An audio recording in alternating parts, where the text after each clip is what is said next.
años 60, astrofísicos como Joseph Allen Hynek, asesor de Steven Spielberg en Encuentros en la tercera fase, o el francés Jacques Vallée, fundaron un colectivo secreto para investigar las anomalías que se producían en los cielos del planeta. La conclusión a la que llegaron es que la ciencia, en muchos casos, no podía explicar lo que estaba sucediendo. Aquel colectivo fue conocido como el Colegio Invisible.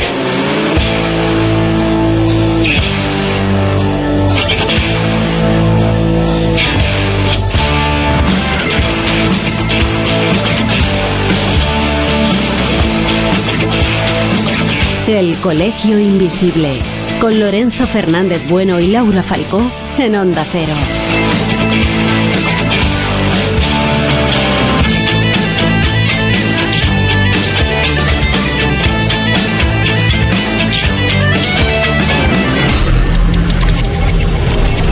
La CIA decidió usar el LSD porque lo vieron como una herramienta para destruir la mente de una persona.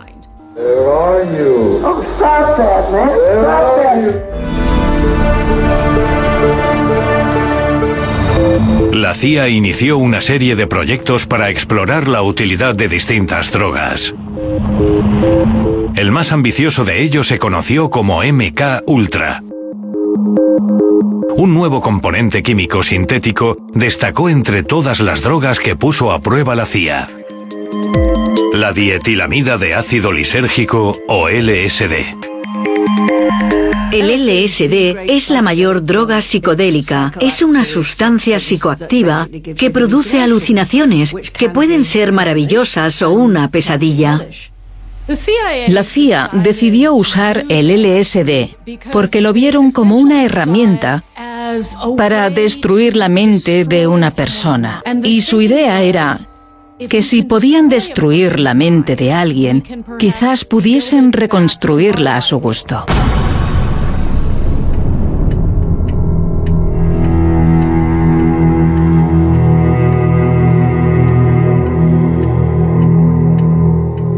Muy buenas noches, ¿cómo estáis?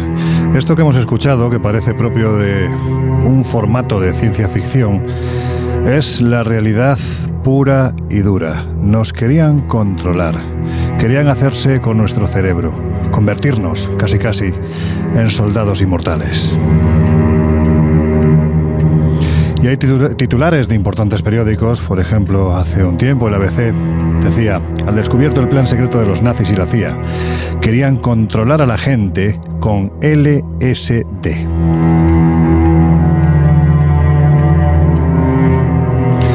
Otro titular. Todos conocéis a Uri Geller, el gran psíquico israelí. Dice así: Uri Geller llegó a convencer a la CIA de su habilidad paranormal. Documentos desclasificados revelan que la Agencia Central de Inteligencia sometió a diversas pruebas al famoso doblador de cucharas en el proyecto Stargate. Ahora os contaremos qué es esto.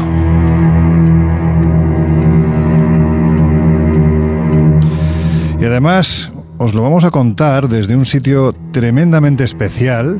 La verdad es que, bueno, pues yo creo que es la primera vez que hacemos el programa desde un plató de televisión.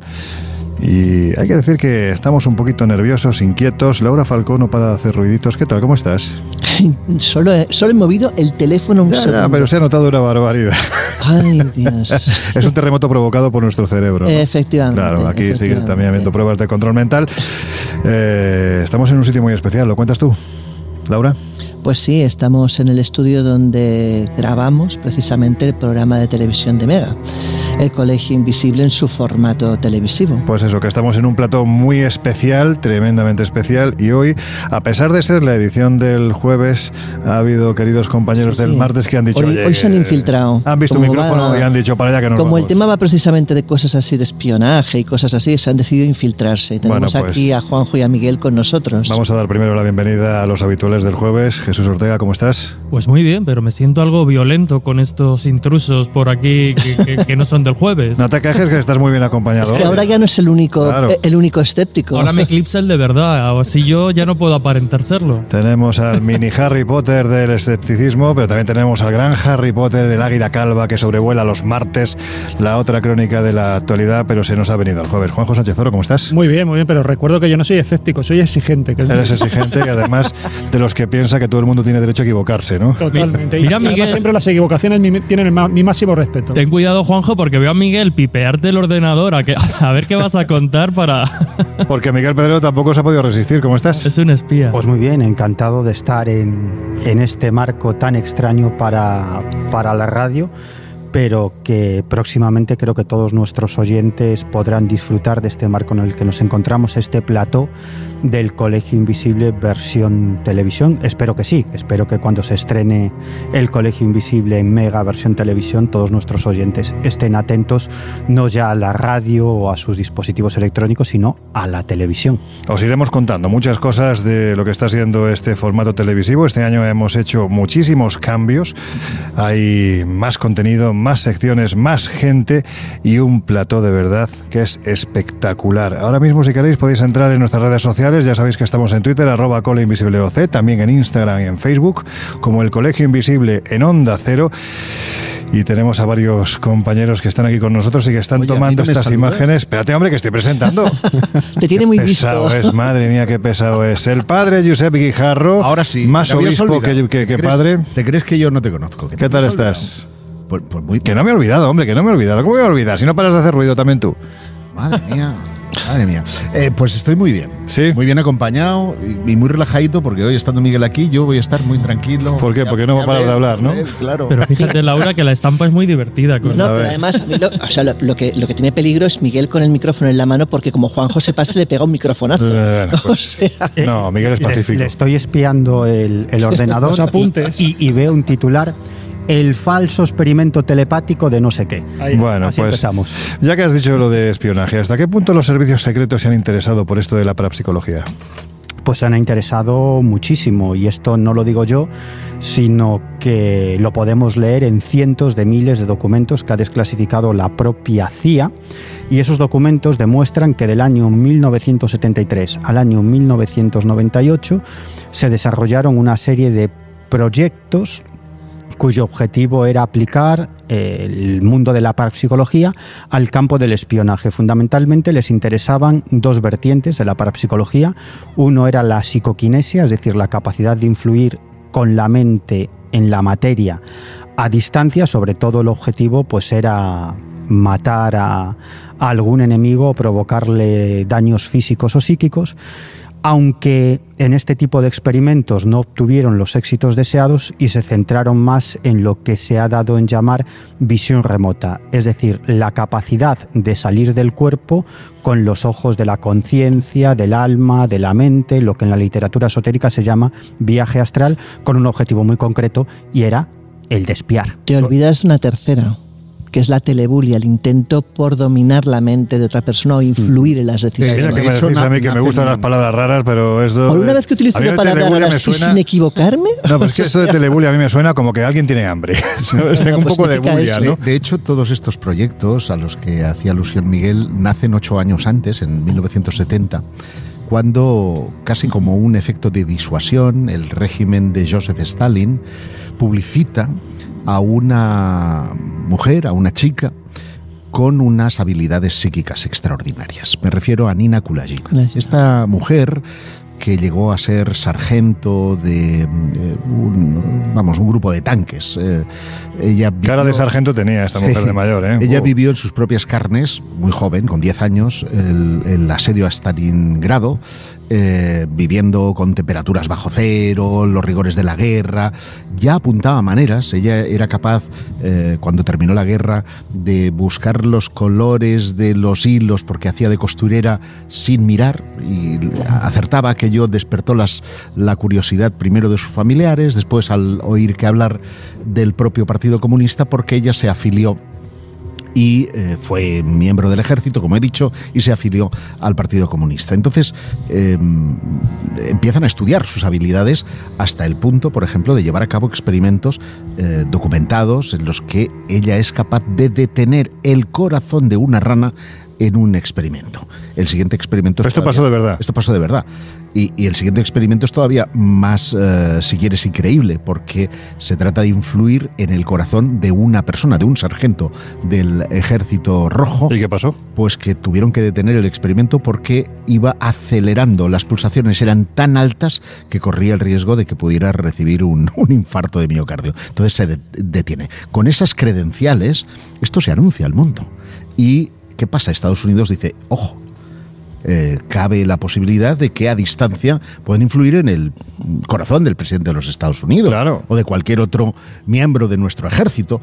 Y eso despierta el interés primero por los poderes psíquicos, por los mal llamados poderes psíquicos, en realidad serían facultades latentes de algún lugar recóndito de nuestro cerebro, y a partir de ahí poner en marcha diversos proyectos. Desde los años 50 ya se venía trabajando. Sí, de hecho parece como una carrera, como si fuera la carrera espacial, pero trasladada al mundo psíquico. O sea, a ver quién podía más, a ver quién conseguía más recursos, a ver quién era capaz de conseguir al mejor psíquico. Pero esto, fijaros, a mí me recuerda un poquitín, si nos remontamos un poquito más en el tiempo, nos vamos, por ejemplo, a la Segunda Guerra Mundial, pues me recuerda a lo que muchos estudiosos, entre otros, uno de nuestros invisibles favoritos, que es Óscar Herradón, el periodista Óscar Herradón, ha bautizado como la Guerra de los Magos. Es decir, es que de repente tú tenías en el frente inglés en el Reino Unido a Lester Crowley, la bestia 666, que parecía que hacía cositas para acabar con el que estaba en el otro lado, que era Erich Jan Hanussen, uno de los magos de Hitler, aparte de Karl Maria Willigut, el Rasputín de Hitler, gente que se dedicaba a esa guerra esotérica. Decía no solo eso, los ingleses de hecho tenían a un mentalista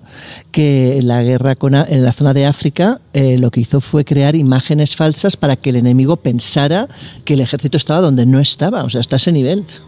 No, es curioso esa reflexión porque al final también uno puede plantearse ya no solo la validez o el interés, que lo vamos a ir viendo, pero también un poco como respuesta. Es decir, si por aquí en la Unión Soviética están investigando estas cosas, vamos a meternos nosotros solo por tantear. Es decir, porque no nos lleven esa ventaja, que es un poco lo que pasaba con ese ejemplo de la Segunda Guerra Mundial, con los magos o los esoteristas, a veces incluso como reacción al margen de credulidades. A ver, lo que tú has contado, Laura, de todas formas, claro, no estaría tanto dentro del marco esotérico como es intentar despistar. Lo que estabas comentando sí, pero que no deja de ser, al final, un truco de magia. Es decir, utilizar magos para temas armamentísticos. Sí, pero en el caso de ese cadáver que aparece en las costas, que además son las costas de España, era pues para intentar despistar a los nazis con respecto al lugar donde se iba a desembarcar, donde iba a haber el gran desembarco, ¿no? La idea era que se creyeran que iba a ser más en zona de Mediterráneo y no en Normandía.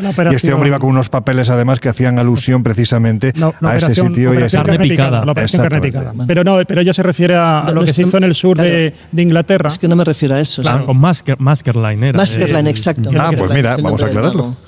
No, este hombre era capaz, o sea, como hace el mago estadounidense que ahora es tan famoso, como Copperfield, era capaz de crear ilusiones ópticas hasta el nivel de que podías ver algo que no estaba ahí. Bueno, y utilizaron, por ejemplo, aviones y tanques culpa, entonces me he equivocado yo. Me refería a eso. Utilizaron, lo que se refiere también era que Laura, era que utilizaron aviones y tanques hinchables para que cuando se hicieran las fotografías aéreas, pues pensaran que estaba ahí parada la flota. Claro, el embarque iba a realizarse en otro sitio, para más cerca hacia Calais que hacia luego Normandía. Sí. En cierto modo, este tipo de estrategias también se utilizó en la guerra psíquica que enfrentó a la Unión Soviética a los Estados Unidos, porque hoy en día sabemos que los soviéticos exageraron sus logros en esta guerra psíquica para engañar a los estadounidenses y que pensaran que estaban mucho más adelantados de lo que realmente estaban.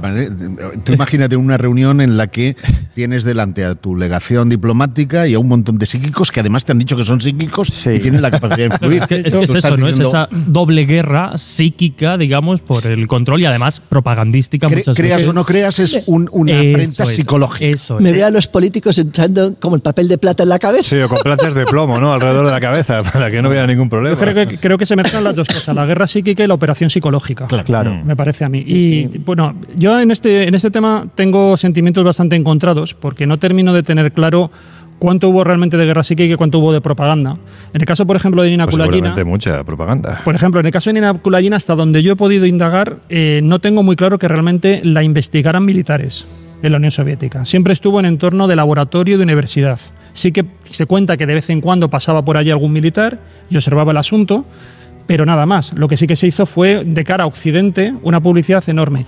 Con todo, el caso de Nina Kulagina tiene una particularidad que es muy llamativa, y es que cuando me bailan un poco las fechas, porque no lo recuerdo exactamente, pero creo que ya en la época de la Glasnost, cuando se produce la apertura informativa, estamos hablando ya de la caída prácticamente de los últimos años de Gorbachov. Año 90-91. Por ahí, y ya digo, no sé si es inmediatamente después, empieza a haber una corriente dentro de la Unión Soviética, hay un boom del esoterismo, un boom de lo paranormal, algo parecido a lo que ocurrió aquí que también cuando ya acabó la dictadura y llegó la democracia, y surgen también determinadas organizaciones escépticas allí en Rusia o la Unión Soviética.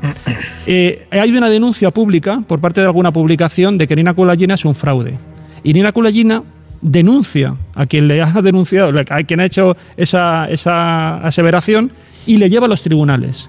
Y en los tribunales gana Nina Kulagina el juicio. Por lo tanto, judicialmente podríamos decir que sus facultades son auténticas. Es verdad que el Pravda informó de esto, pero hay que remarcar una cosa. No puedes mirar esto con ojos de occidental. En Rusia, en esa Rusia... Hay que hacerlo con ojos de chino. En esa Rusia todo era KGB. Quiero decirte, aunque es verdad que estuviera en el ámbito de la universidad era KGB. Todo estaba en manos del Partido Comunista. Y por lo tanto, cualquier información que salía pasaba por el filtro del Partido Comunista. Pero de eso es lo mismo que ocurre, por ejemplo, cuando hablamos de que la CIA investigó a Uri Geller. La CIA no investigó a Uri Geller. Claro, fue la Universidad de Stanford. Que ni siquiera la universidad. Era un instituto que tenía el nombre de Stanford y no era de la universidad. Es que aquí las siglas son también muy importantes. Es cierto que también muchos de esos estudios acabaron en Pero ¿pagaba o no pagaba $20 billones anuales? Claro, pero por eso digo que luego cuando tú ves... el que manda es el que paga. Pero por eso digo que hay que matizar un poquito lo que es científico, lo que... Aquí hay varias cuestiones. En este proyecto de visión remota de la CIA participaron muchos psíquicos, entre otros Uri Geller. Es cierto que este proyecto se inicia en este instituto del que acaba de hablar Juanjo, vinculado a la Universidad de Stanford, donde experimentaban una serie de científicos que además estaban implicados en otros proyectos secretos con los servicios secretos de cuestiones mucho más materiales, temas de láseres, por ejemplo. Y entonces, como la CIA sabía del interés de estos científicos por el mundo de las capacidades extrasensoriales, pues empezaron en este instituto esos experimentos. Y este instituto ya estaba investigando, como acaba de decir Juanjo, a Uri Geller, que sí se vio implicado en muchas operaciones de la CIA. Por ejemplo, sabemos que en el año 1987, en una reunión entre representantes de la Unión Soviética y de los Estados Unidos para firmar un acuerdo de destrucción de misiles nucleares de medio alcance, pues en la comitiva estadounidense estaba Uri Geller, y según ha comentado Uri Geller, su misión consistía en saber lo que pensaban los miembros de la delegación soviética, es decir, cuáles eran sus intenciones al firmar ese acuerdo, si realmente actuaban de buena fe o no, pero lo cierto es que incluso en la delegación soviética también había algún elemento vinculado a la guerra psíquica, es decir, que esto se utilizó. Y luego, en el caso de Geller, se llevaron a cabo experimentos muy, muy interesantes, aunque Geller, cuando se desclasifican estos 13 millones de documentos en el año 2017, él declara que lo que se desclasifica son muchas anécdotas, ¿no? Que es el chocolate del loro, pero que hay muchas más historias que la CIA no ha desclasificado, y en algunos informes desclasificados está prácticamente todo tachado, ¿no? Él, por ejemplo, es muy famoso ese experimento, y hay vídeos por ahí en donde Uri Geller está en una habitación y él, a través de unos micrófonos, pues recibe una indicación de que en otra sala aparte alguien ha abierto un diccionario. Creo recordar que era un diccionario universitario, y la primera palabra que salía pues la marcaban, y eso era lo que tenía que averiguar Uri Geller. Es cierto que ha habido en algunos experimentos que no acertó, que falló, pero y que es bastante charlatán. Bueno, es que moralmente dejaba... Sí, medias tintas. Espera, Juanjo, espera. Decirte que lo estamos poniendo como que es una persona muy íntegra y deja bastante que desear. Pero tú lees su fantasiosa vida, que se ha fantasioso, que no sé qué... Bueno, tuvo una primera denuncia, que eso no lo sabe mucha gente, en Israel, cuando él era ilusionista, y profesionalmente ejercía como ilusionista, lo que pasa que luego le pilla quien le pilla y le cambia la carrera profesional. Entonces, hombre, no lo pongamos como que es un dotado, pero si yo no estoy, que nace una familia humilde, yo qué sé. Pero si yo no me estaba refiriendo a esto, yo me estoy refiriendo a experiencias que están en los archivos desclasificados de la CIA que son muy interesantes, como cuando sale la palabra racimo y el tipo dibuja un racimo de uvas. Es decir, y yo he conocido a gente que ha experimentado con Uri Geller, que son básicamente escépticos y que se han quedado bastante sorprendidos. Otra cosa es que haya en su vida muchísimas cosas cuestionables. Y se le ha pillado en fraude. Claro, pues porque él es ilusionista, claro. Pues, claro, exactamente. Claro, pero es una persona, y las cosas que ha comentado, yo recuerdo una de las últimas noticias, así, ¿os acordáis cuando se produjo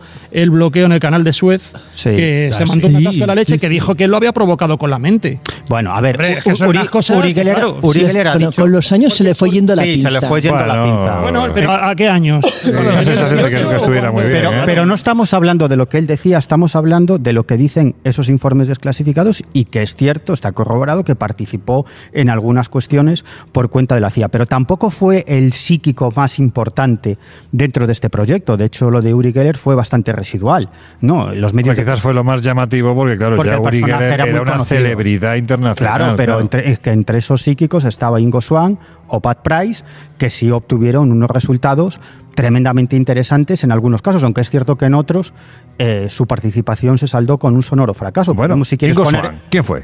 Pues sí, Ingo Swann fue un psíquico, él era artista de profesión, que fue fichado por este departamento de guerra psíquica de la CIA. ¿Cómo suena? Perdona, Miguel, que te diga, o sea, Departamento de Guerra Psíquica. Sí, sí. O sea, quiero decir, independientemente de que vamos a ver de qué hay, pero vamos a ver que hay departamentos que se han creado, pues por ejemplo, para saber si la precognición es real o no, por ejemplo, en el Reino Unido. Independientemente de eso, es que hay un detalle, antes de que nos hables de esto, Miguel, que a mí me llama poderosamente la atención, y es el hecho que has dicho, bueno, es que esto se creó, pero claro, una parte que es que fue un absoluto fracaso, pero hubo otra que sí funcionó. Sí. Claro, ¿cuál fue la que funcionó? Claro, es que aquí la CIA encuentra una gran ventaja, y es que este tipo de experimentos y este tipo de operaciones son muy baratas, porque no necesitas grandes medios, necesitas unos psíquicos y una habitación. Por otro lado, en ningún momento la CIA hizo caso 100% de los resultados de estos psíquicos, sino que su información se contrastaba con otras informaciones, digamos, del espionaje más habitual, ¿no? Espionaje electrónico, espionaje humano, etcétera. Pero estos psíquicos recibían misiones muy concretas. Yo, cuando tuve la posibilidad de hablar con Skeet Atwater, que fue uno de los líderes de este proyecto vinculado a la CIA, él me hablaba de operaciones muy concretas, que le decían, oye, entra en esta embajada y dinos dónde está la sala de cifrado. Es decir, la sala a través de los cuales se envían informaciones filtradas desde la embajada al país que corresponda. O entra en esta base donde sabemos que se están construyendo una serie de armas y dinos cuáles son las armas que se están construyendo y cuáles son las piezas que se están utilizando y quiénes están trabajando. Perdona, ahí. Y al revés, a veces se daban coordenadas. Bueno, para que vieran qué haría en esas. Claro, en el caso de Ingo Swann, incluso los agentes de la CIA pensaron que este tío pues tenía una supermemoria, ¿no? Es decir, le daban unas coordenadas y él identificaba qué había ahí. Entonces pensaron, bueno, pues ha debido memorizar un montón de cosas y tal, pero al final incluso le dieron coordenadas de edificios secretos, de bases secretas, tanto de países extranjeros como del propio Estados Unidos, y hubo un momento en el que se paró el experimento, que dijeron, vale, ya está, porque ofreció detalles concretos de cómo estaban dispuestas las oficinas, dónde estaban los archivadores, incluso llegó a leer algunas de las palabras que aparecían en los archivadores, ¿no? Con lo cual,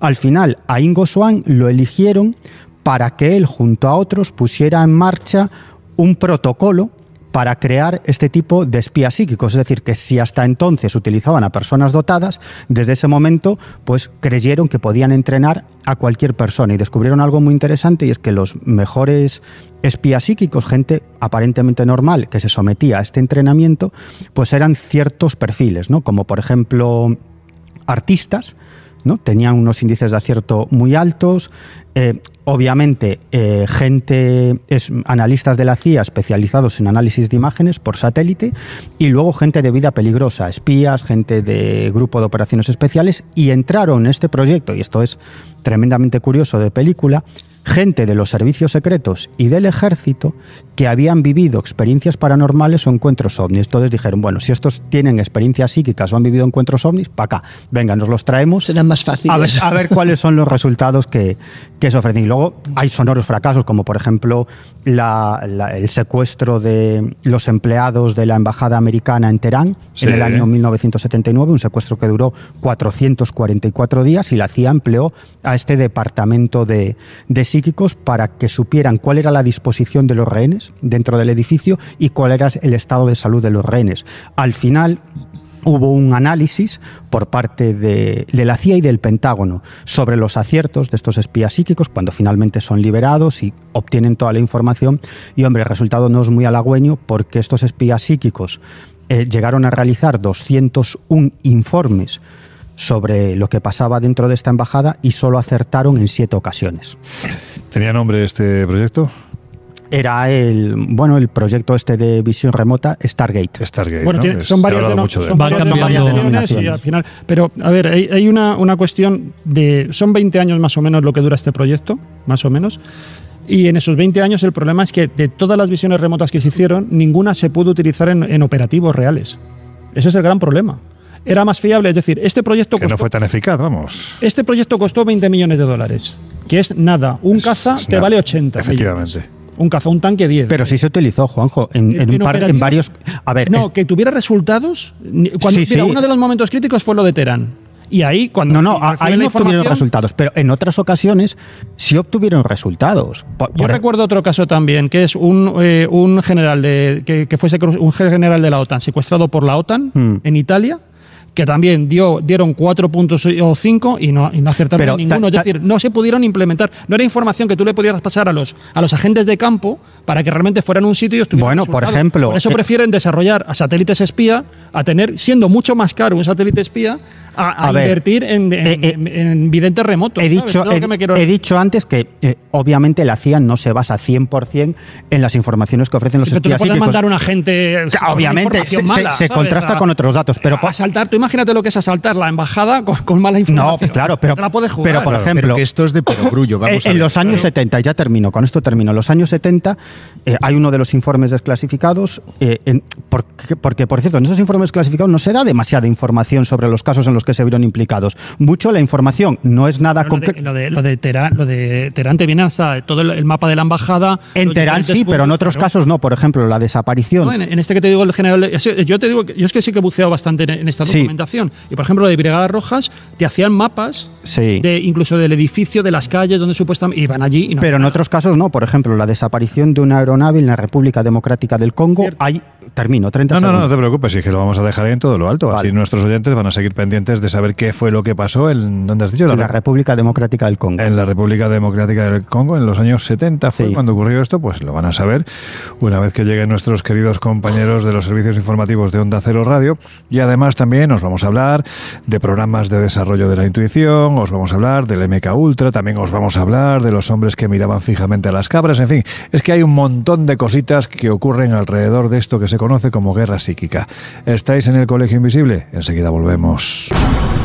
It's a long way to the finish line, got a hard road ahead.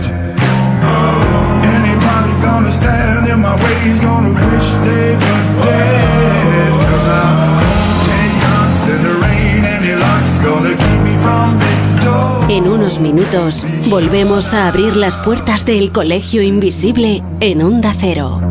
I'm gonna light like fire, I'm coming down like rain. I'm gonna break down barriers, I'm gonna play through the pain. I'm gonna rise like a phoenix, I'm gonna fight through the flame. The devil won't drag me down, 'cause I'm done, I'm all done playing games.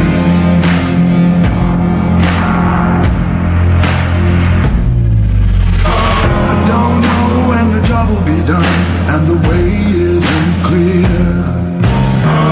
Gotta stand against what I know's wrong, gotta face all my fear.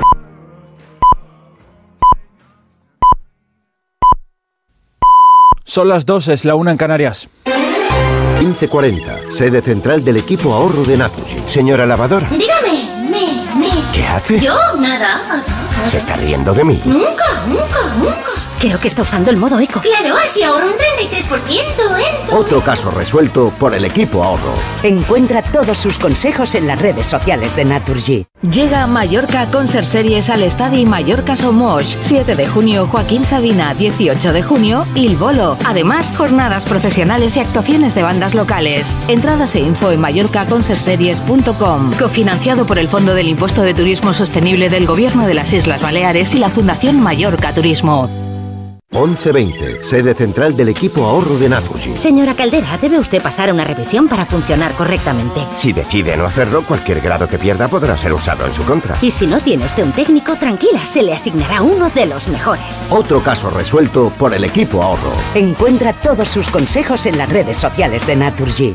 Carlos Alsina, Premio Luca de Tena. El director y presentador de Más de Uno recibe uno de los galardones más importantes del periodismo de nuestro país. El jurado ha reconocido en Alsina a uno de los periodistas más influyentes y destacados y valora su compromiso con el periodismo de calidad y su espíritu crítico. Prueba de ello son las coberturas informativas y de servicio público durante las riadas de Valencia o el apagón que dejó a oscuras a toda España. 3 premios Ondas, el Francisco Cerecedo, el reconocimiento como mejor periodista del año por la Asociación de la Prensa y ahora el Luca de Tena. ¡Felicidades, Alsina!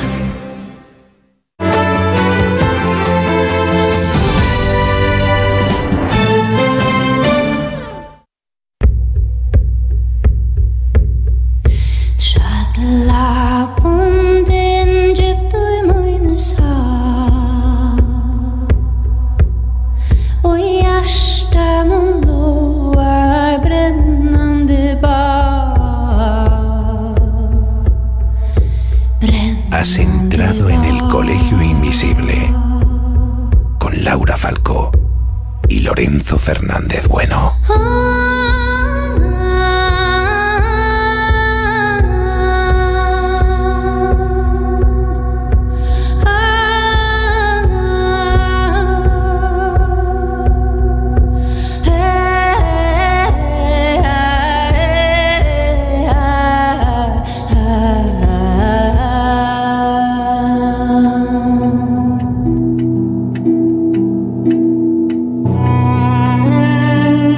Bueno, pues ya estamos de vuelta. Si te acabas de incorporar al Colegio Invisible de hoy, que sepas que estamos en un sitio muy especial contándote cosas, bueno, pues que ponen los pelos de punta. Y es que hay que decir, Laura Falcó, venga, te dejo que lo digas tú. ¿Nos hemos venido a dónde? Pues estamos en el plató donde se graba el programa de televisión de Mega, la versión televisiva del Colegio Invisible. Que muy pronto, muy prontito estará con todos vosotros. Prácticamente nos vamos a pegar un verano muy largo contándoos cosas desde este maravilloso plató que podéis ver si queréis ahora mismo en nuestras redes sociales. Sabéis que estamos en Twitter, @ColeInvisibleOC, y también en Instagram y en Facebook como el Colegio Invisible en Onda Cero.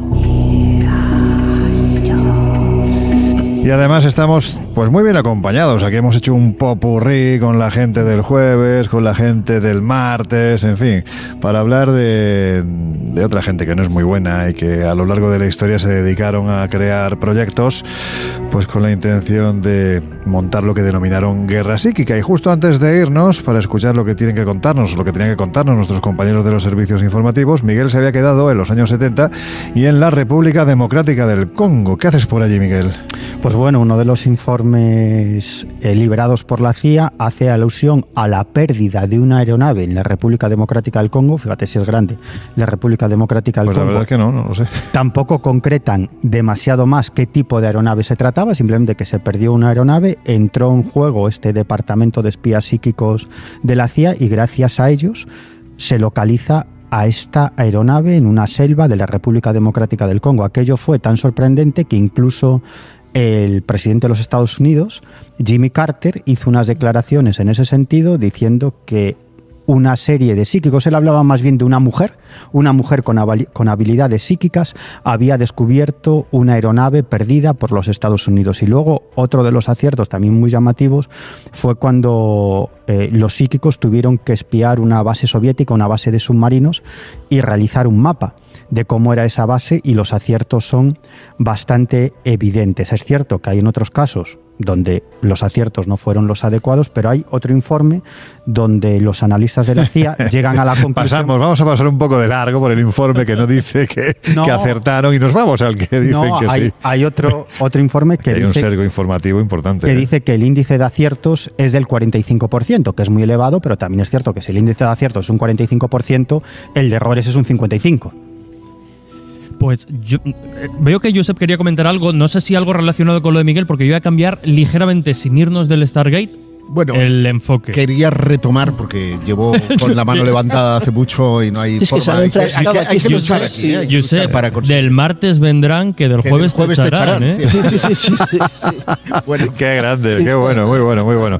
Stargate, que es el nombre de los muchos proyectos, ¿no?, que abarcaban esto de la guerra psíquica. No, estaban sugiriendo la posibilidad de que muchos de estos proyectos hubieran sobrevivido hasta el tiempo actual. Yo quiero recordar que Vladimir Putin, al principio de la guerra con Ucrania, puso la alerta de que había dado orden a su guardia pretoriana de no acudir a videntes, de no acudir a determinadas, vamos a llamarle, prácticas esotéricas, ante el riesgo de que servicios secretos occidentales estuvieran influyendo tanto psíquicamente como contratando a esta gente para obtener información de lo que estaba sucediendo en el Kremlin. Estamos hablando de 2024. Esto sucedía en 2024. Por lo tanto, que esos proyectos... Tengamos claro que hay muchísimos políticos de primer nivel que consultan a medios. Claro, esto no es nuevo. Eso. Entonces, que sus servicios secretos... Que yo diría de nivel, simplemente. Yo de primer nivel lo quitaría. Sean alertados de que, ojo con lo que contáis, porque van a tirarse el tarot o van a mirarse la carta astral,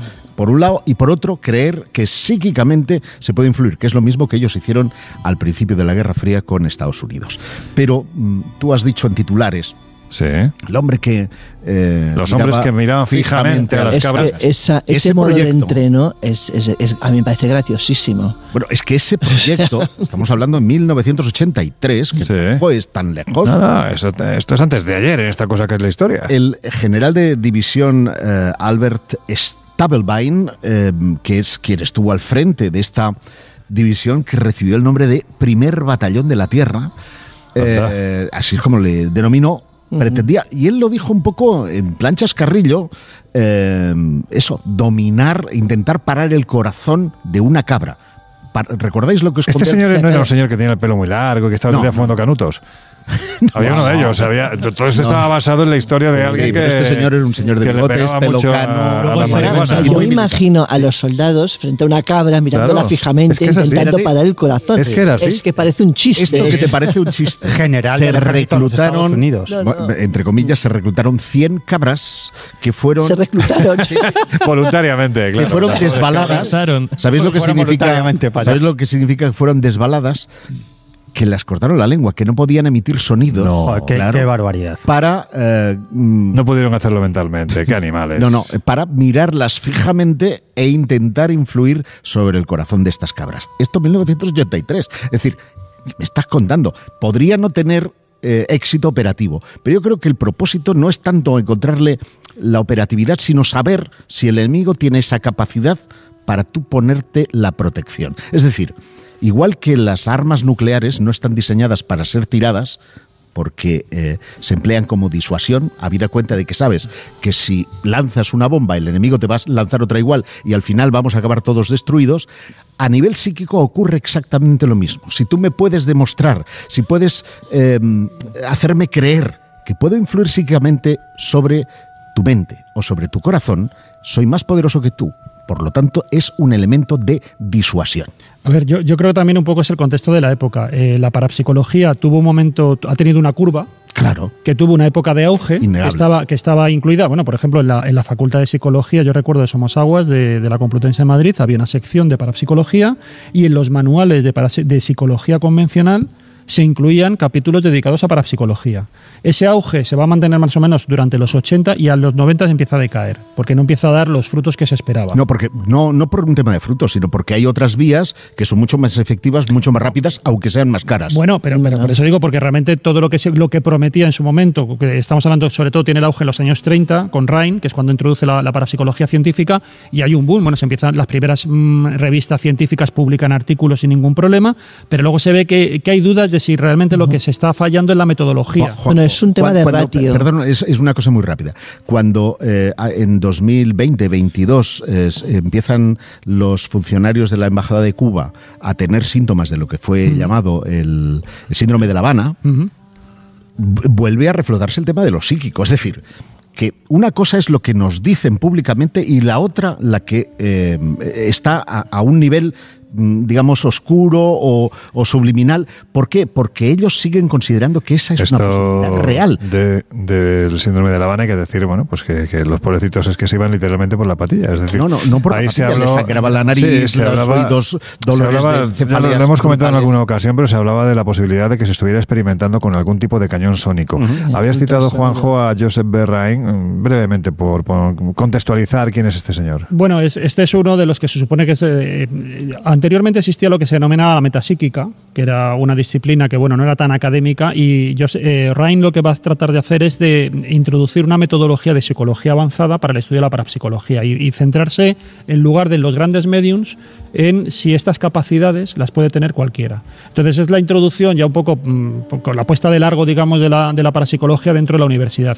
Y tiene mucho auge, se replican en muchísimos departamentos del mundo esta disciplina, y ya coge todo lo que supone la pauta que corresponde a la ciencia. Entonces al principio dan mucho éxito y el propio Rhine, bueno, pues publica muchos trabajos que aparentemente están muy bien, porque sobre todo se hace aplicando la estadística.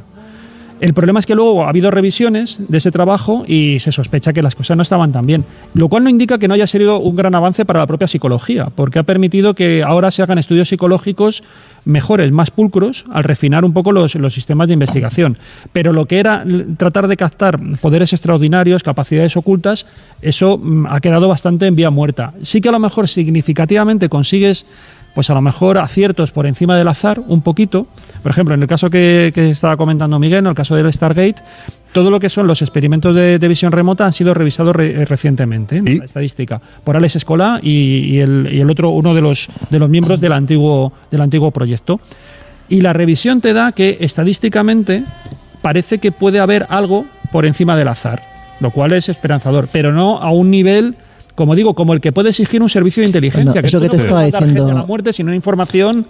Es lo que estaba diciendo yo antes, que al final no deja de ser una cuestión de ratio de efectividad. Claro. O sea, si a ti esto te cuesta X y al final el resultado que obtienes es Y y lo otro obtienes con otra técnica, pues un resultado superior, te sale más a cuenta profundizar más en otra cosa. Y luego, cuando tú revisas porque yo me he dedicado mucho a bucear en el tema de Stargate porque es muy adictivo, es que te engancha, porque encima, como claro, son ejercicios y resultados y dibujos y tal. Estás potenciando también tu mente, ¿no? Ahí para poder provocar el paro cardíaco pero es que de los believers. En serio, es alucinante. Por ejemplo, una de las cosas que me enteré es de que justo el Instituto de Stanford, a los primeros que trata de reclutar es a gente que viene de cienciología. Claro, que eso está entre líneas en unas cartas que envían una secretaria. Intentan no citar ciertas palabras que luego son muy pesados y no paran de llamar. Lo sé. Pues son como los abogados cristianos, ¿no? Están igual. Pues entonces resulta que en una de las cosas que ellos ponen, claro, ellos tienen que ir renovando presupuestos, los del proyecto tanto de Stanford como tienen que renovar presupuesto y tienen que presentar resultados a las comisiones de senadores o a quienes autoricen esos presupuestos. Y entonces hacen como una especie, claro, en la época no había PowerPoint, pero tienen que presentar unas transparencias para defender que la cosa va muy bien. Y es cierto que lo que siempre van repitiendo es el acierto del Congo, que ha comentado Miguel, y el acierto también de esta base soviética. Pero más allá de eso, cuando yo recuerdo que hay muchas notas informativas internas, en el caso de Teherán, necesitamos información de calidad para montar un operativo e ir allí. Yo insisto, y ahí fracasan. Antes de que insistas, porque le toca, vamos en este orden. Primero Jesús, después Miguel y después, si queda tiempo, Josep. Es muy llamativo. Después de Miguel seguro que no hay. Ahora le cedo yo la palabra. No, es muy llamativo porque es verdad que nos estamos centrando quizá en los pues eso, en los grandes temas del Stargate, pero en esa documentación que pues también conoce Juanjo y Miguel, ¿no?, que han estudiado, hay ejercicios verdaderamente originales, podríamos decir, e incluso estrambóticos, porque ante ese nivel de pruebas constantes que podían llegar a resultar agotadoras, abrumadoras y aburridas, pues oye, toma coordenadas, concéntrate y dime qué ves aquí, claro, o a este grupo. Bueno, pues en el caso de Ingo Swann, por ejemplo, sí que es cierto que se da la circunstancia de que él llega a un punto en el que estos ejercicios le resultan aburridos y poco estimulantes. Entonces, con el objetivo precisamente de estimular un poco esa imaginación, cambiar un poco el sentido de los ejercicios y con la intención de, al hacer esos cambios, obtener después mejores resultados, pues se proponen una serie de viajes a través de esta visión remota fuera de nuestro propio planeta. Anda. En uno de ellos, en el primero, que se realiza, si no recuerdo mal, el 27 de abril de 1973, digamos que se proyecta con la conciencia hasta Júpiter, que justo en aquel momento pues solo teníamos ciertas referencias a través del telescopio.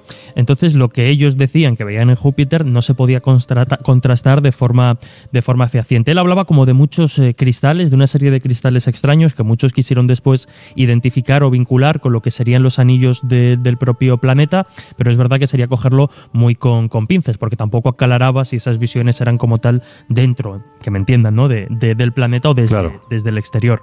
También hay uno de estos viajes o una proyección de este tipo a la cara oculta de la Luna, donde aquí ya el relato y la descripción es bastante más fantasiosa y obviamente nada de lo que se comenta en esa proyección era real, porque se hablaba de torres, de maquinaria, de luces bastante estrambóticas e incluso de edificios y cúpulas de diferentes tamaños.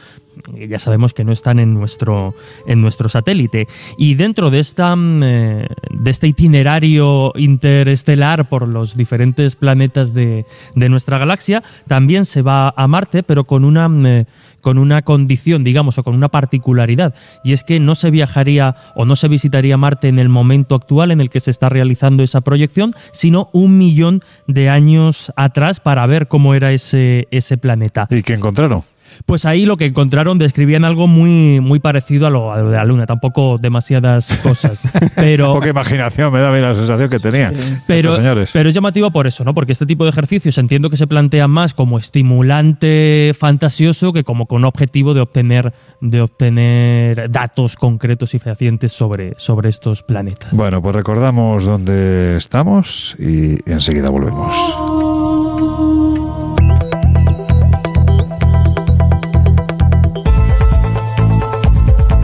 El Colegio Invisible, martes y jueves de 1:30 a 3 en Onda Cero.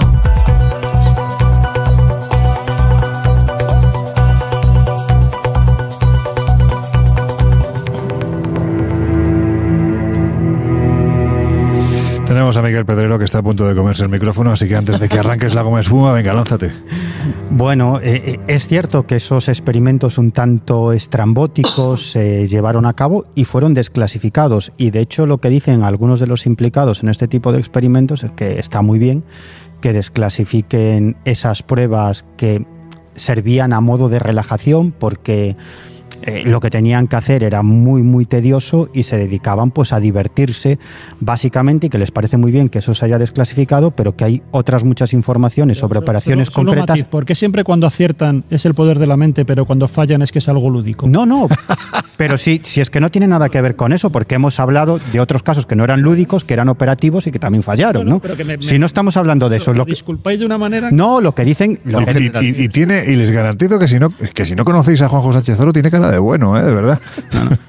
Pero lo que dicen es eso está muy bien, pero muchas otras operaciones no se han desclasificado. Han desclasificado esto y no otro. Lo que dicen es que se ha desclasificado el chocolate y el loro, que hay mucha más información concreta, pero que no pueden dar detalles concretos sobre... Pero vamos a ver, Miguel, si hubieran acertado, como tú dices, y realmente tuvieran los éxitos, se los han escondido, ¿por qué no siguieron con el proyecto? Y con los mismos videntes remotos, voy ahora. Y no que los dejaron fuera del ejército. A eso no voy tiene ahora. sentido. A eso voy ahora. Pasaron, cuando se termina el proyecto en el año 1998, pasaron dos cuestiones. Una, que muchos de ellos salieron del ejército, no quedaron vinculados al ejército, pero luego la propia CIA y la DIA, el Servicio Secreto del Pentágono, se dedicaron a subcontratar a empresas que alguna de esta gente había montado. Eso en primer lugar. Y además en operaciones muy concretas vinculadas con la guerra de Irak. Y el luego, Águila Calva está ahora mismo encogiendo los hombros. Si los tienes dentro, ¿para qué los vas a subcontratar? Yo, de verdad, pero espera, yo creo que esto es como mantener la reputación, el negocio luego por lo privado. No, que hay mucho más.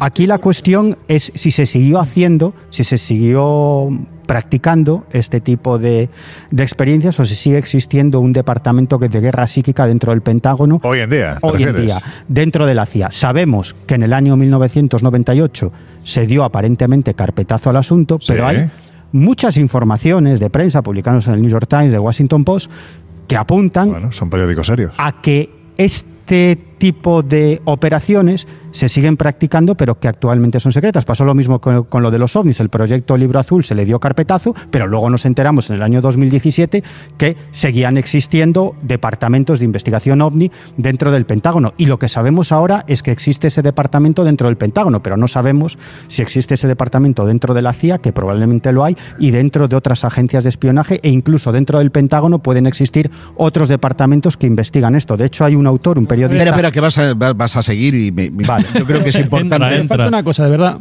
¿Cuál es la razón para desmantelarlo? Espérate. Es que no lo entiendo. Espérate, claro, hay una tercera vía. Hay una tercera vía. Pero escuchad una cosa, no os enroquéis porque al final nos vais a poner de acuerdo. Entonces, venga, Josep, procede. Es que hay una tercera vía. Quiero contestarle, simplemente. Pero simplemente en 30 segundos que hablas por Josep. Venga. No, que hay una tercera vía. No, espera, Josep. Venga, déjalo que si no va a reventar. Venga. No, que mucha de esa información había salido ya a la luz y se conocía quiénes eran los miembros del proyecto, algunas cuestiones ya se había divulgado en prensa. Entonces, bueno, pues lo que hicieron con el proyecto Libro Azul y con otros muchos proyectos. O sea, que nos dan lo que les interesa. Le damos carpetazo, pero luego creamos otro y seguimos haciendo nuestras cosas, claro. Y yo insisto, que creo que la derivada no es tanto buscar algo operativo que permita la influencia verdadera psíquica como el hacerte creer que eso es posible y por lo tanto te sientas debilitado. Le ponía el ejemplo de Putin, pero es que hay un ejemplo relativamente reciente, nos vamos al año 1978, con uno de los ajedrecistas más importantes del siglo XX. Me refiero a Víctor Chornoy. Otro apellido fantástico. Chornoy era muy conocido. Víctor Chornoy celebró en Filipinas el Campeonato Mundial de Ajedrez contra otro mítico, que es Anatoly Karpov. Sí. Pero Víctor era desertor de la URSS, es decir, estaba auspiciado por los estadounidenses. ¿Qué hace Rusia? Pone en primera fila al jefe de los proyectos psíquicos del KGB. Que también los tenía, ahora hablaremos de ellos. Claro. Entonces, en ese punto, el ajedrecista se da cuenta de que el que está sentado ahí, no, como el de las cabras, no dejaba de mirarle fijamente a los ojos y empieza a ponerse muy nervioso porque sabe quién es y sabe lo que está haciendo. De manera que hace parar la partida, habida cuenta de que están poniendo a alguien para desestabilizarle psicológicamente. Sí. ¿Qué hace él? Llama a dos miembros de una secta. ¿Qué? Miembros. Sí. Bueno, pues venga, empezamos con las cosas. Vale, dos miembros, me da igual. Eran mujeres. Dos miembros de una secta hindú que se llamaba Ananda Marga, para que contrarrestaran a través de la meditación las influencias psíquicas del ruso. Y así se equilibra el combate. Es decir, me da igual que Korchnoi haya recibido psíquicamente la influencia o no. Lo que sí es cierto es que el conocer que eso es así es un arma de disuasión. y por lo tanto... Es un efecto placebo de la leche, te quiero decir. O no, porque no hay ningún estudio científico, ni en favor ni en contra, que pueda avalarlo. Ninguno. Pero ya no es que te vaya a afectar, es que simplemente tener una persona mirándote fijamente es que te incomoda. Creo que a esos niveles esa gente pasa olímpicamente, porque cuando tú ves una partida de ajedrez, todo el mundo está completamente atento de movimientos. Bueno, es que en esa partida... Este hombre, por cierto, que no lo he dicho, era Vladimir Zúcar, el jefe de los psíquicos. Es que en esa partida hay un movimiento también que él colocó, Kornoy, que era entonces suizo, porque claro, había cogido la nacionalidad suiza. Él colocó también a su psicólogo también en las primeras filas, y lo que hizo Karpov fue mandar a varios agentes de la KGB para intimidarlo. Y entonces el psicólogo no solamente se marchó de Filipinas.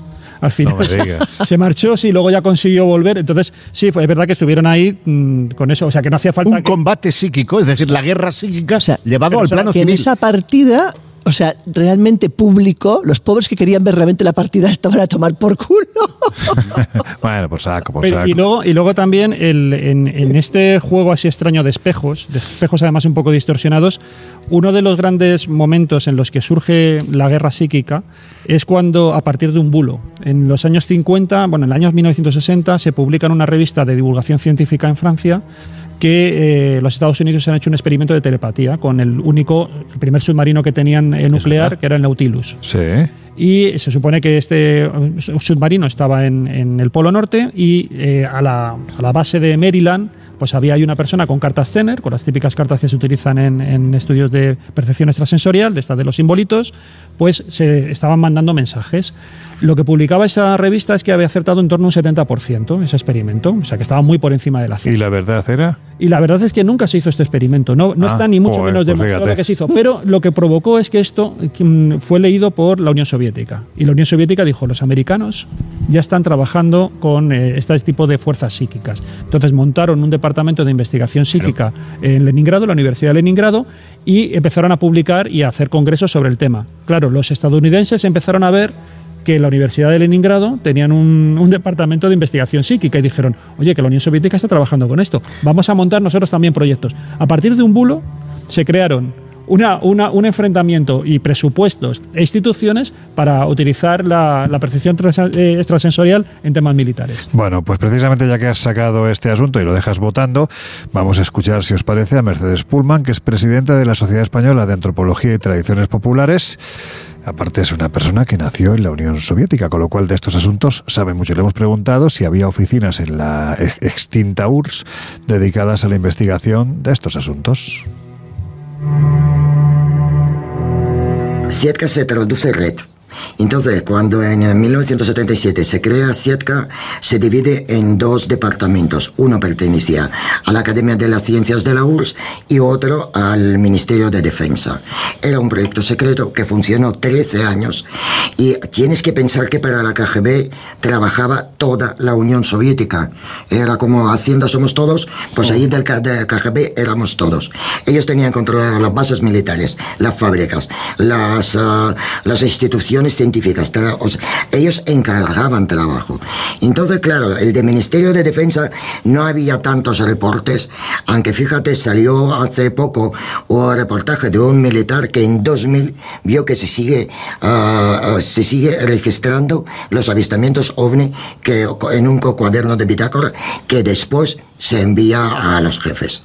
O sea, realmente yo creo que ni siquiera desapareció Sietka.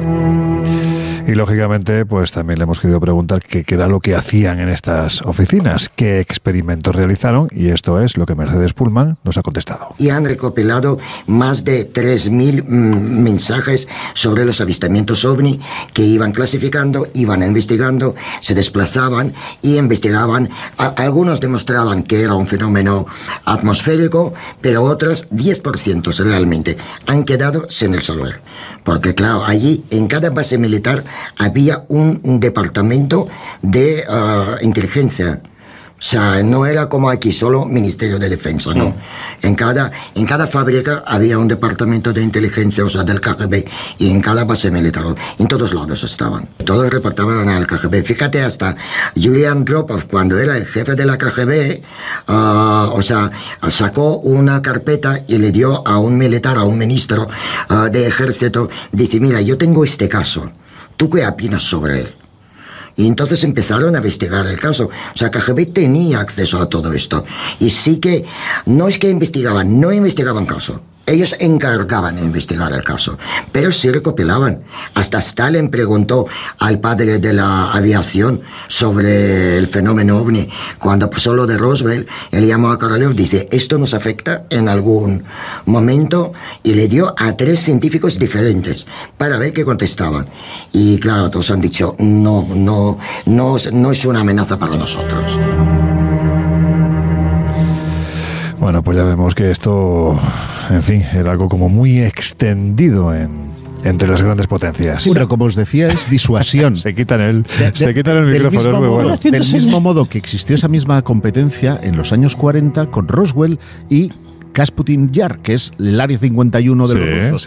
Si tú tienes un ovni, yo tengo que tener otro porque claro, eso me iguala en cuanto a potencial tecnológico y armamentístico. Yo puedo igual que tú. Una cosa muy rápida de Mercedes Pullman, que es que cuando yo estaba navegando por internet y encontré las actas del juicio de Nina Kulagina, fue ella la que me las tradujo. Toma, es que es una periodista extraordinaria. Es muy buena, traduciéndole a un escéptico, imagínate. Sí, bueno, es que de todo hay que hacer en esta vida. A ver, Miguel Pedrero, incluso dar la voz a Miguel Pedrero. Bueno, hablabais antes de Cuba. Si vais a Cuba y os dedicáis a consultar a santeros y babalaos, tened mucho cuidado porque la mayoría de ellos trabajan para el servicio secreto cubano. ¿En serio? Sí. Joder, fíjate. Y lo que se dedican es a sonsacar información. ¿Por qué? Porque a estos babalaos, a estos santeros, acuden empresarios occidentales, militares, políticos, y lo que hacen estos babalaos es sonsacar información que luego trasladan al servicio secreto. O sea que tener mucho cuidado. Sin poderes psíquicos. Y sin poderes... Bueno, cuidado, que yo tuve una experiencia... Sí pica, ¿eh? Ha picado. Yo tuve una experiencia en Cuba con un santero que todavía estoy alucinando, ¿eh? Es alguien que no me conocía de nada, me echó los caracoles, un santero muy después de comértelos, claro, está muy rico. Uno se echa las cartas y otros los caracoles. Un santero muy popular en Cuba, y me dio 2 datos muy concretos. Me dijo: usted vive en un monte alto, y yo entonces vivía en el barrio de Monte Alto, en La Coruña. ¿En serio? Sí. Ese fue uno de los datos que me ofreció, y otro es, su madre tiene un problema en el oído que le hace perder el equilibrio y desmayarse. Y es verdad, mi madre en esa época estaba sufriendo un problema en el oído que le provocaba que perdía el conocimiento y se desmayaba. Es algo así, en cualquier momento, ¿no? Luego pues se le pasó, y incluso me dio una advertencia. Me dijo: no se le ocurra en los próximos 5 años montarse en un coche rojo, porque es muy probable que tenga un accidente mortal. Yo conozco a alguien que tenía un coche rojo también gallego. Claro, es que yo en esa época... ¿Como Manuel Carballal? No me lo creo. No, yo Es que tenía un Lada Niva, me acuerdo que era legendario el Lada Niva de Manuel Carballal. Era de color rojo, pero yo en esa época viajaba habitualmente en un coche rojo porque mi compañero de aventuras... Es que tú no podías viajar en un coche que fuera de otro color. Claro. Bueno, también, porque...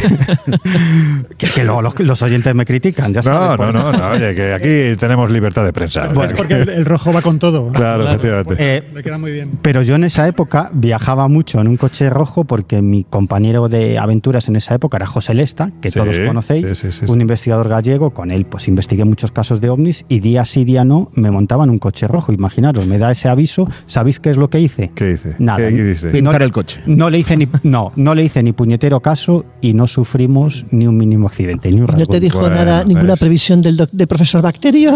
Que diga la verdad, cambió a un Ford Fiesta blanco y un jersey amarillo. Bueno, pues nada, si hay un asunto que sí me gustaría que tocáramos, independientemente de que vais a hacer lo que os dé la gana, esto es un poco lo de yo pregunto y vosotros contestáis lo que queréis, pero hay un asunto que me parece muy interesante y que tiene que ver con asesinos que supuestamente habían sido programados para asesinar, y uno de los nombres que, bueno, pues siempre ha surgido, recordemos, el 5 de junio del año 1968, el Hotel Ambassador de Los Ángeles, allí es asesinado Robert Kennedy, cuando ya había sido pues designado el candidato, ¿no?, en este caso, para presentarse a la presidencia del gobierno norteamericano, y que tenía todas las papeletas para ganar. Y se dice que Sirhan, que fue el asesino de Robert Kennedy, de un modo u otro estaba hipnoprogramado. Es que entramos en el tema de la tercera pata que hablábamos al principio del programa, que es la telebulia. Y de hecho, una de las patas que más intento trabajar es esa capacidad de influir casi, bueno, como se podría también intentar de hacer con la hipnosis, de influir sobre las decisiones o la forma de actuar de una persona para convertirlo en un asesino o incluso para hacer que esa persona se autolesione, que es otra de las posibilidades. De todas maneras, yo me imagino que Miguel ya lo tengo a punto de estar ya con la boca medio abierta. No. Sí, no, Miguel lleva esta noche con la boca medio abierta todo el rato. Es que... No, el asesino de Robert Kennedy es cierto que argumentó que era un asesino no programado y esto lo utilizó su abogado para tratar de liberarlo de cierta culpabilidad. Pero claro, yo creo que esto se ha utilizado más en el ámbito judicial para que la condena no fuera tan grave. Perdona, Miguel, yo creo que si tú estás diciendo que había gente que formaban parte de un proyecto con la intención de pararle el corazón a una cabra, sinceramente, programar a alguien para que se convierta en un asesino tampoco me parece tan complicado. Se habló mucho de Charles Manson y hay bastante información que vincula a Charles Manson con proyectos... Satan Mason, ¿no? Sí. El señor que, bueno, era el gurú de la familia, el gurú de la secta New Age y la familia, que indujo a una serie de personas a asesinar y a matar, entre otras personas, a la esposa de Roman Polanski, Sharon Tate. Sí, pues hay bastante información sobre esto y parece que Charles Manson, al igual que otras personas que se movían en mundos marginales de la época, fueron utilizados por los servicios secretos, en este caso por la CIA, para infiltrarse en grupos hippies, ultraizquierdistas, pacifistas, etcétera. De hecho, Charles Manson fue detenido en varias ocasiones por posesión de armas, de drogas, por agresiones, y siempre salía liberado. Tenía ahí una mano que le ayudaba y parece que era un informador de la CIA, y de hecho él estaba vinculado a un instituto, el Instituto de Palo Alto, él y otros miembros de la familia, que luego se descubrió que era una tapadera de la CIA para llevar a cabo proyectos de control mental con gente marginal. Y hay informaciones que apuntan a que precisamente esos proyectos de control mental que se llevaron a cabo sobre Charles Manson y algunos otros miembros de su grupo fueron los que finalmente provocaron que se le fuera la cabeza a unos niveles estratosféricos y que fuera el inductor. Eso y los canutos, porque este sí que era de canutos. Sí, de este horrible crimen, ¿no? Y sobre esto hay mucha información.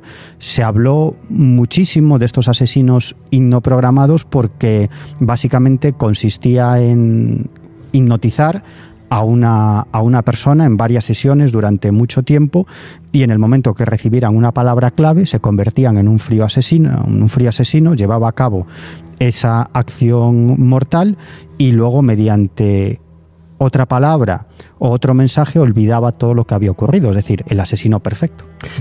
Yo quería apuntar precisamente en esa línea, porque es verdad que hay mucha leyenda urbana vinculada con el tema de los asesinos programados, pero técnicamente es posible hacerlo. ¿Cuál es el problema fundamental? De hecho, el proyecto MK Ultra, al que hemos hecho alusión en la primera parte del... Pues fíjate, yo creo que todavía no hemos hecho esa alusión a... No hemos hablado en la intro se ha hablado del MK Ultra. Hemos hablado muy poquito del MK Ultra, así que desarrolla brevemente. MK Ultra es un proyecto que utilizaba el ácido lisérgico, el LSD, como base de alteración de las percepciones de un determinado individuo. Pero lo que estaban buscando era un método de interrogación infalible en el que no pudiera mentir la persona que fuera a ser interrogada. 2, montar un asesino perfecto.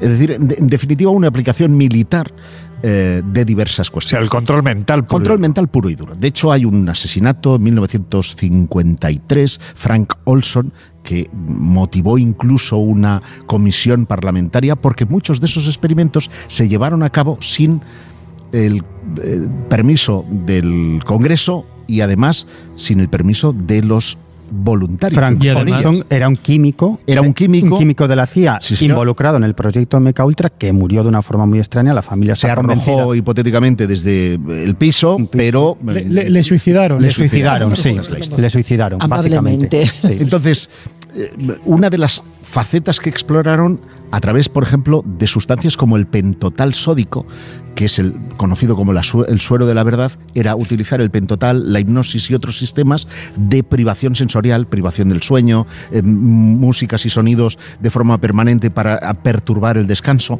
Claro, a los prisioneros, y creo que habían del orden de 1.700 prisioneros que entraron dentro del proyecto. Se hicieron absolutas barbaridades dentro del proyecto MK Ultra, en hospitales, en hospicios, orfanatos e incluso con prisioneros de guerra en Vietnam.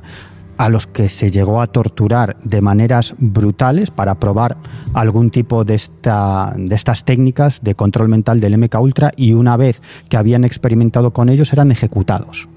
Y además involucrados universidades de primer nivel, porque no solamente nos movemos en territorio militar, sino que realmente había muchos laicos, científicos de primera, que además encontraron una manera de financiar sus proyectos más delirantes también.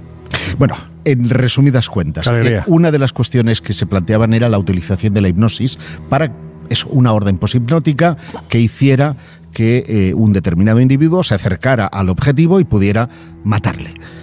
Y esto es posible hacerlo. El problema es seleccionar a ese sujeto e influirle a distancia. Ese era el problema. Tú no puedes meter en el círculo de confianza, hipnotizar a alguien del círculo de confianza por decirte algo de Putin o de Trump. Necesitas tener acceso a él, y el problema es tener ese acceso, pero técnicamente hay sistemas para perturbar la mente. Lo que pasa es que se supone que en principio el tema de la hipnosis, si va contra tus principios morales, éticos... Hay formas que depende de cómo sean tus principios morales. Bueno, claro, no. Claro, igual hay que coger una persona cuyos principios ya no existan. Exactamente. Pero no creo que sea esa persona, como dice Josep Bla, que esté cerca del personaje el que quiere. Bueno, se planteaba incluso que gente, claro, también aquí hay mucho de leyenda urbana, ¿no? Pero se planteaba, por ejemplo, que gente como Lee Harvey Oswald, asesino de John Fitzgerald Kennedy, o por ejemplo Ali Azka, no el asesino en este caso, pero sí el que intentó asesinar a Juan Pablo II, también eran víctimas de esta hipnoprogramación. Incluso se habló de Jack Ruby, el mafioso que asesinó a Oswald. Y por lo tanto no pudo hablar sobre todo lo que sabía del asesinato de Kennedy, pero yo creo que conviene explicar de dónde surge el proyecto MKUltra, que es súper interesante. Después de la guerra de Corea... Miedo me das. Sí, cuando termine... Brevemente lo vas a hacer, muy ¿verdad? Muy breve. MK, por cierto, significa proyecto en curso, que es un detalle a tener en cuenta. Bueno, cuando acaba la guerra de Corea, en el año 1953, que dio lugar a la división del país en Corea del Sur y Corea del Norte, Corea del Sur prooccidental, Corea del Norte, ya sabemos, ahora mismo gobernada por el amado líder.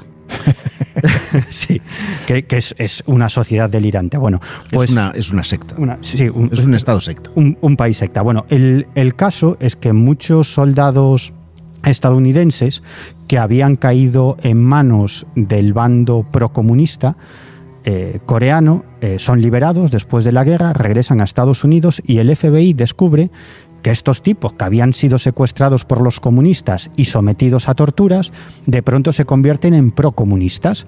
Y bueno, como este síndrome, ¿no? de Estocolmo. Como de un estocolmazo a lo bestia, ¿no? Sí, claro. Un síndrome de Estocolmo a lo bestia. Y de pronto ven que estos soldados se involucran en partidos comunistas en los Estados Unidos, defienden la Corea comunista, etcétera. Entonces, ¿qué ha pasado? Empiezan a investigarlo y se dan cuenta de que ese modo de actuación de los soldados liberados es porque habían sido sometidos a ejercicios de lavado de cerebro, y por lo tanto les habían lavado el cerebro y se habían convertido en procomunistas, con lo cual pensaron, esto es muy interesante. Claro. Vamos a aplicarlo nosotros, vamos a descubrir cómo funciona el cerebro y cómo podemos lavar el cerebro a la gente. Y fíjate una cosa que decía Juanjo al principio, cuando parecía menospreciar ciertas cosas porque entraba a la universidad. Juanjo, menospreciar. Precisar, porque eran las universidades y no eran los estados quien tenía la potestad de estos 7.190 prisioneros, era la Universidad de Cornell en Estados Unidos. No, es que además se hizo en Estados Unidos y en Canadá. Todavía hay víctimas que están denunciando los daños que han recibido y las secuelas que generaron en las víctimas, porque algunas las redujeron mentalmente al estado infantil. Mira, yo no voy a ejercer el control mental vuestro, pero sí el control del programa, así que por favor os calláis y que la última palabra la tenga Jesús, pobrecito, que no habla. Que no dejado mudo. Es interesante porque conforme se van pisando temas por ese lado de la mesa, tenía que buscar algo interesante que contar al respecto, y es precisamente el responsable directo tanto del proyecto MKUltra como de los anteriores con otros nombres y posteriores, que es el psiquiatra Donald Ewen Cameron, que además incluso fue enviado en su momento a evaluar al mismísimo Rudolf Hess por parte del director de la CIA para ver si era, digamos, válido para ser juzgado en los el casi segundo de a bordo de Adolf Hitler. Exactamente. Pero claro, aparte de todas estas cosas que se ha comentado con lo que respecta al MKUltra, hay algo más interesante. No más interesante, pero que también juega en ese terreno del ámbito de la conspiración, y es que una vez se clausura o se desbarata un poco lo que es el proyecto MKUltra, da lugar a una serie de manuales que luego se utilizarían precisamente para interrogatorios, porque en parte el objetivo de todos estos proyectos, más allá de anular la voluntad, generar amnesia e intentar controlar a una persona, era obtener una forma científica, definitiva, segura y sólida de realizar interrogatorios. Y de ese proyecto MKUltra, como digo, una consecuencia directa es precisamente el que se consideró el primer manual de interrogación de la contrainteligencia, cuyo criptónimo para la CIA era el manual QBAR, donde, ¿Qué Que palabra? te calles. Que me ha encantado. donde se hacía precisamente referencias a formas totalmente abusivas y muchas veces inhumanas de tortura para obtener confesiones. Y ese QBAR, insisto, fue el nombre en clave que tuvo durante mucho tiempo y es uno de los grandes tótems, o fue uno de los grandes tótems del mundo de la conspiración, ese manual para interrogar por parte de la CIA, producto directo del MKUltra. Yo os voy a decir que he estado una hora y media mirando fijamente a los ojos del escéptico que tengo delante. Yo estoy porque mirando, no podía mirar al de Juanjo que tengo. No te estoy mirando a los ojos, te estoy mirando a los testículos y como no te calles vas a tener un problema. Venga, que nos vamos a las conclusiones.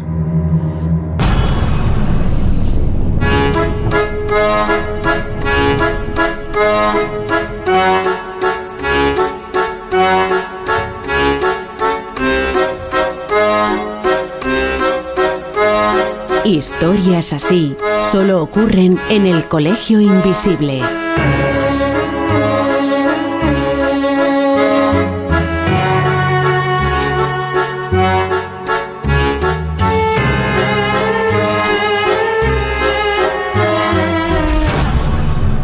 Sitting in the morning sun.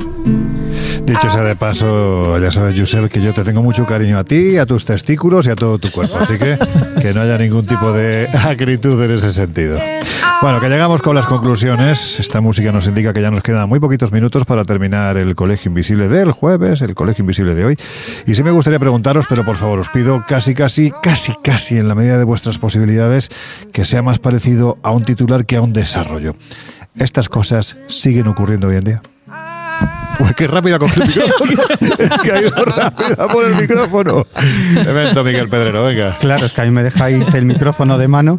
No, yo estoy completamente convencido de que esas capacidades psíquicas existen y se han aplicado al ámbito de los servicios de inteligencia y del ejército, no solamente por parte de Estados Unidos, sino por parte de muchos otros países. Yo soy Guijarro. Sí, lo decía a lo largo del espacio. Putin, 2024, alertaba a sus servicios secretos de que los enemigos occidentales podían influirle psíquicamente. Ergo, la creencia está instalada en el poder y eso presume dos cosas. Uno, que habrán proyectos de los que tendremos noticias dentro de 20, 30 años que hablarán de qué cosas se llevaron a cabo. Y dos, que a lo mejor todo no es leyenda, que todo no es mito. Pues las cosas que sabemos que se están haciendo en la actualidad, que ya son terribles, madre mía, lo que no sabemos que se está haciendo. Laura Falcó. Yo creo que seguramente es más. Esa unidad proyectada en un futuro podría quizás ser una unidad capaz de conectar con vida de otros planetas, bueno, a nivel telepático o de otras formas. Has pegado un salto sí, pero es importante, que si las capacidades esas existen y creemos en ellas, ¿cuál crees que es la mejor manera de contactar con una civilización avanzada que viene de otros mundos? Pues con un pincho de tortilla y una cervecita. Bueno, también. Venga, Juanjo, te toca. Yo creo que se está haciendo, pero de otra manera. La parapsicología ha cambiado literalmente el concepto y las ideas que maneja, entonces yo creo que se está trabajando más con otras nociones como atención plena, como intuición, como desarrollar el sentido arácnido de las tropas. O Neuralink, que es implementar cosas. Justo. Bueno, pero eso digo dentro de lo que es lo que puede dar de sí nuestra mente, no con complementos pero yo creo que ahí sí que hay trabajo y ahí seguramente sí que todavía hay algo que explotar que sea interesante. Pues venga, Jesús, tuya es la última palabra de nuevo. Pues mira, muy en esa línea de lo que comentaba Juanjo, claro, y también de lo que comentaba muy bien. Pero de lo que comentaba Miguel al principio, de quiénes eran los sujetos más propicios a la hora de captarlos precisamente para el proyecto proyecto Stargate, puede darnos un poco la clave. Es decir, gentes que eran analistas de inteligencia súper preparados, que controlaban todo. Al final, si potencias un poco esas capacidades y las trabajas, aquello que en un momento dado se ha llamado intuición puede ser perfectamente ese tipo de personas que en cuanto ven una anomalía dentro o fruto de su bagaje, pues identifican algo que para el resto de los mortales sería completamente invisible, entre comillas. Así que puede ir por ahí. Lo que no es una anomalía es que hoy nos hayamos juntado parte del equipo del martes y todo el equipo al completo del jueves en este plató del Colegio Invisible de Televisión. Nos vais a ver dentro de muy poquito tiempo en Mega. Edición del martes, edición del jueves, edición seguramente del viernes en televisión. En fin, el Colegio Invisible que sigue creciendo. Pero todavía quedan días por llenar, por lo tanto, en esos días, Josep Guijarro, se pueden hacer muchas cosas, ¿no? Sí, como por ejemplo irse de viaje con nosotros. ¿Cómo es? Viaje con nosotros. Eso. No, que a mí se me da muy bien Gurruchaga. No me tientes que no tengo tiempo. Del 17 de agosto al 29 de agosto pueden venir a acompañarnos. Quedan muy poquitas plazas para Perú y Bolivia. ¡Bah, qué viajazo! Un viaje que yo creo que va a ser de ensueño, en el que vamos a recorrer los míticos lugares de la cultura andina, desde el Candelabro de Paracas, las pistas de Nazca, Ica, al Machu Picchu, a Bolivia, donde veremos Tiahuanacu, donde navegaremos por el lago Titicaca y, en fin, todos esos... ¿Por qué dices Titicaca? O sea, ¿qué te pasa en la boca? Porque como sé que me vas a decir eso, ya... Vale, bueno, ya, déjalo. Y si no... Y tienes ahí al lado a alguien que te va a morder. ¿Ah, sí? Sí, porque la vamos de Halloween y vamos de vampiros. Cambiamos del 29. Del 29, sí. De octubre. Venga, dale, anda. Al 2 de noviembre. Nos atascamos. Halloween en Transilvania. Sí, qué viajazo. Además, vamos a emular la famosa película El baile de los vampiros, de Polanski. Y la intención es que todo el mundo vaya disfrazado bien de vampiro, bien de cazavampiros. No, yo quiero ir de Renfield. A mí me gusta mucho Renfield. Es un personaje que me encanta, tanto en la novela como en la película, cuando empieza a decir amo. Bueno, no he hecho nada, soy tan... En fin, ahí luego lo matan, claro. Bueno, perdón, si no habéis visto la película... No, es un pequeño spoiler. Pero bueno, ya ha prescrito el spoiler de Drácula. Sí, ¿verdad? Es una maravilla. Bueno, pues eso, que sepáis que nos vamos tanto a Perú, Bolivia, como por supuesto a uno de mis países favoritos, la Transilvania. Todo esto lo tenéis en espaciomisterio.com y en viajesprisma.com.